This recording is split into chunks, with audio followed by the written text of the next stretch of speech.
tal? Bienvenidos una vez más a una cápsula informativa de Frecuencia Salud.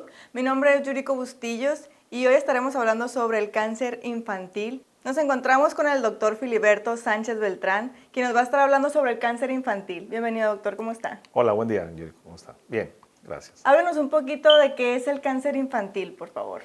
Bueno, el cáncer infantil, pues tradicionalmente desde hace muchos años ha estado presente y en el 2001 se reunieron más de 80 países, asociaciones de familiares de niños con cáncer y se estableció festejar el 15 de febrero como el Día Internacional de la Lucha contra el Cáncer Infantil.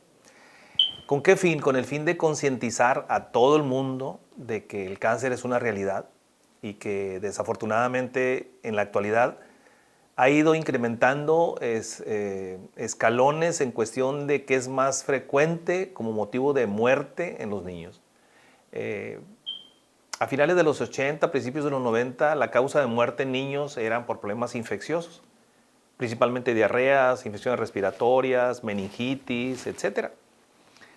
Algunas otras enfermedades prevenibles por vacunación que en la actualidad también ya han cedido.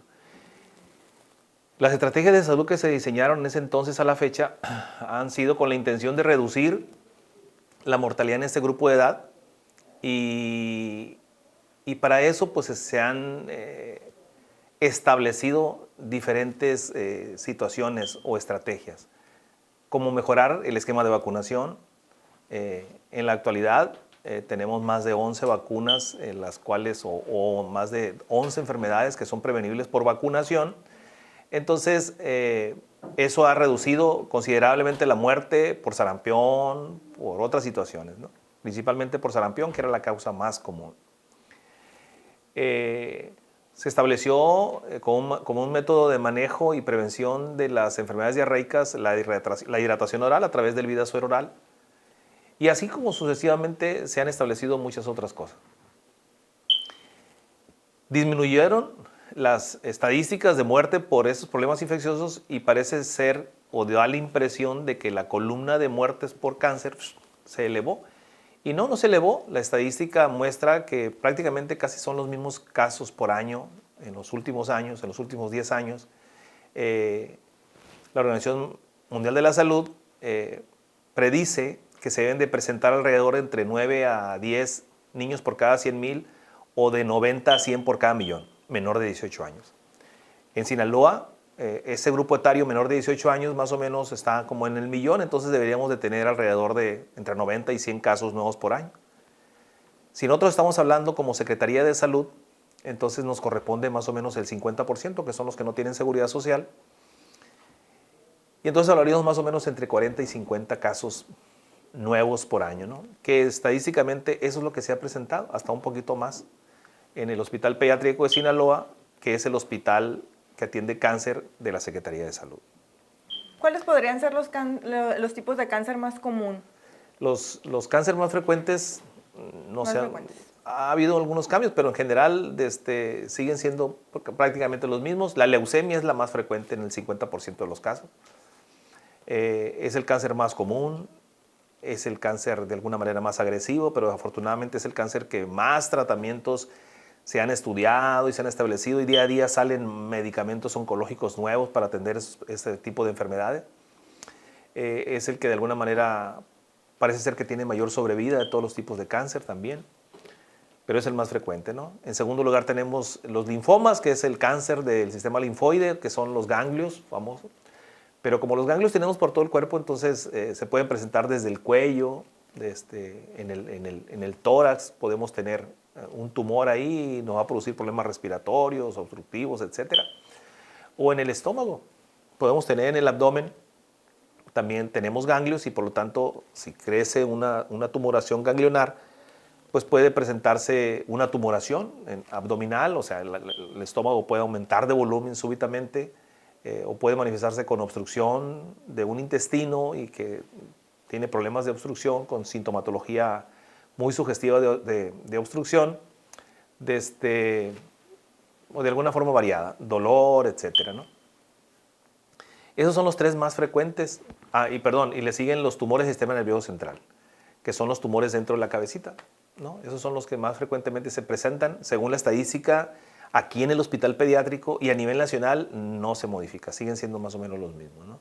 Entonces, luego tenemos otro tipo de cánceres que son frecuentes en pediatría, como es el retinoblastoma, que es el cáncer que se presenta más tempranamente, que es el cáncer de la retina en bebés, que se puede presentar casi desde el nacimiento.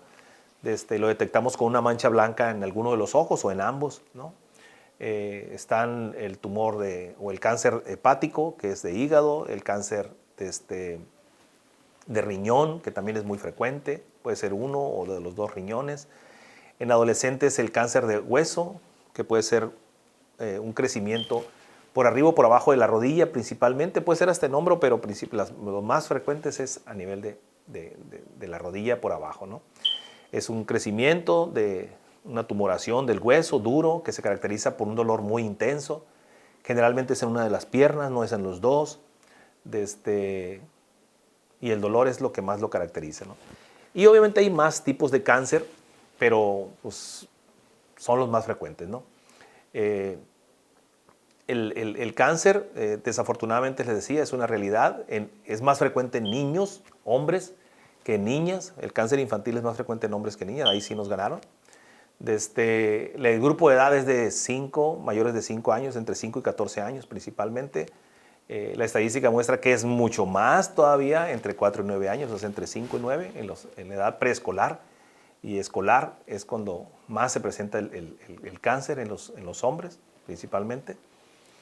Hay dos tipos de cáncer que puedan ser prevenibles por vacunación, que es muy importante que sepa la población, que es el cáncer hepático, que se previene a través de la vacunación de la hepatitis B, que se pone desde el nacimiento con esa intención. Y luego está agregado con la modificación del esquema de vacunación, ahora se pone la vacuna hexavalente y la vacuna hexavalente ya va integrada a la vacuna de la hepatitis B ahí. Entonces se pone hepatitis B sola al nacimiento y luego se pone a los 2, a los 4, a los 6 meses, ¿no? Y en las niñas de 5º año de primaria o de 9 años o en su defecto de 11 años no escolarizadas, se les pone la vacuna de la VPH, que es la vacuna contra el papiloma, que es para prevenir cáncer cérvico-uterino en la mujer, que es el segundo cáncer más frecuente en la mujer en la actualidad. Entonces tenemos esos dos tipos de cáncer que son prevenibles. Los demás, pues desafortunadamente no, porque sabemos cuál es el agente causal. En la mayoría de los cánceres, pues desconocemos cuál es lo que causa el cáncer, ¿no? Ese es el reto más grande que se tiene en cáncer en general, ¿no? Que se desconoce la causa y por lo tanto, pues tratamos de trabajar en que, en este caso, los niños y niñas y adolescentes tengan una mejor condición de vida, tanto desde el punto de vista de nutrición infantil, actividad física, buenos hábitos, etcétera, ¿no? Y tengan el menos contacto posible con algún factor de riesgo, como pudieran ser sustancias como agroquímicos, pesticidas, inhalantes, algunos tipos de alimento, etcétera, ¿no? Principalmente. Doctor, ¿y algún síntoma en general, algunos síntomas en general que los papás puedan estar alertas y a dónde llevar a los niños si presentan estos síntomas? Sí, el cáncer puede ser tan sutil como hasta que se presenta muy floridamente, ¿no? Nosotros referimos, yo he mencionado en las pláticas anteriores, que desafortunadamente en México no tenemos la cultura del control de niños sanos, o sea, no llevamos a nuestros niños a consulta nada más para que me lo chequen cómo está. No, esperamos a que se enferme por alguna situación de salud y hasta entonces lo llevamos con el médico. Las causas más frecuentes de consulta de un primer nivel de atención en niños es la fiebre, la calentura. Entonces, ¿cuándo es cuando me tengo que preocupar como médico yo que esa fiebre pues no es normal, ¿no? Cuando la fiebre, al explorar al paciente no encuentro ningún foco infeccioso evidente, pues no tengo ninguna razón por qué le está dando fiebre a ese niño. Y la otra es la característica o semiología de la fiebre, que la fiebre, por ejemplo, no cede con nada. Que yo le doy un medicamento, o sea, cualquier problema infeccioso tú le das un medicamento para la fiebre bien dosificado y va a bajar la fiebre. Que vuelva a tener fiebre a las 2, 3 horas, bueno, pero le bajó la fiebre porque le di un medicamento. Pero si yo le doy un medicamento y no cede la fiebre, y luego le doy otro medicamento y tampoco le cede la fiebre, o sea, no es normal, pues, o sea, no es eso de que la percepción en muchas familias es, mi hijo ya se hizo inmune al paracetamol, o no le hace nada al ibuprofeno, o no le hace nada de esto. No, no hay que quedarnos con esa percepción. Algo no está bien y tenemos que determinar o dilucidar por qué tiene esa fiebre de difícil control. En primer lugar, tiene que ir con un profesional de la salud, tiene que ir con un médico y el médico determinará en un momento dado si el médico no encuentra ninguna causa, pues referirlo en forma oportuna, ¿no? O si se quiere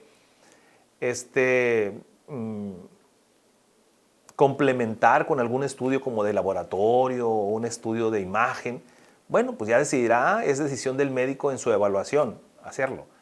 Pero si igual no encuentra ninguna causa, sigue sin encontrar una causa y por qué esa fiebre tan persistente, pues lo que tiene que hacer es referirlo. Pudiera ser cáncer, o sea, tiene que referirlo a un hospital o en este caso, si sospecha que pudiera ser cáncer, pues obviamente mandarlo al Hospital Pediátrico de Sinaloa, al área de oncología, ¿no? Otra de las consultas muy comunes que se presentan pudieran ser por dolor de cabeza, por ejemplo. Yo les decía que en pediatría, en niños escolares y preescolares, difícilmente van a referir dolor de cabeza. Es muy raro. Y los que refieren generalmente son secundarios o problemas infecciosos, como una sinusitis, por ejemplo, que les duele la frente, o que traen alguna absceso periodontal, que en popular le decimos postenilla, ¿no? Que le duele no nomás el cachete, le duele toda la cabeza, ¿no? O alguna caries simple y sencillamente que le pueda tener un dolor ahí, etcétera, alguna otitis que en la actualidad ya son más raras. Entonces tenemos una razón por la cual le duele. Pero si no tiene nada y nada más refiere dolor, en pediatría no es común que se presenten. En adolescentes y adultos es frecuente que se presenten los dolores de cabeza. Y generalmente son tensionales, son de otro tipo, ¿no? Entonces, si un paciente pediátrico acude por dolor de cabeza y el niño refiere que lo de la cabeza, tiene que ser muy bien explorado. Y si no encontramos ninguna razón, no nomás es darle un analgésico para quitarle dolor, pues se tiene que estudiar más a fondo. Pudiera ser algún tumorcito. Si el dolor se acompaña de, no sé, de pérdida de la marcha, trastornos de sensibilidad, trastornos de la vista, del habla, pues con mayor razón. Lo primero que tenemos que pensar es que tiene algo adentro de la cabeza y pudiera ser un tumor, ¿no? Tumoraciones, pues no se diga, ¿no? O sea, no porque esté panzoncito, pues, sino porque tengo una tumoración. Generalmente la mamá lo baña, eso es lo que refieren. Fíjese que al bañarlo le tenté una bola yo ahí en la panza, por eso lo traigo. Entonces, eso es motivo de llevarlo a consulta con el médico. Y el médico, pues si es una tumoración, pues es una tumoración, tiene que mandarlo a oncología. Ellos tendrán la habilidad y las herramientas como para descartar o confirmar que pudiera ser una tumoración y pudiera ser cáncer, ¿no? Y mencionar que todos esos servicios son gratuitos, ¿no? Sí, son atención de la gratuitidad de la atención, los servicios de salud, pues eso ahí está, ¿no? O sea... Bueno, pues ya escucharon al doctor y todas sus instrucciones. Muchísimas gracias, doctor, por estar el día de hoy con nosotros. No, gracias a ustedes. Saludos a toda la opción. Bueno, pues muchas gracias a todos los que nos están viendo en esta cápsula de Frecuencia Salud. Nos vemos en la próxima.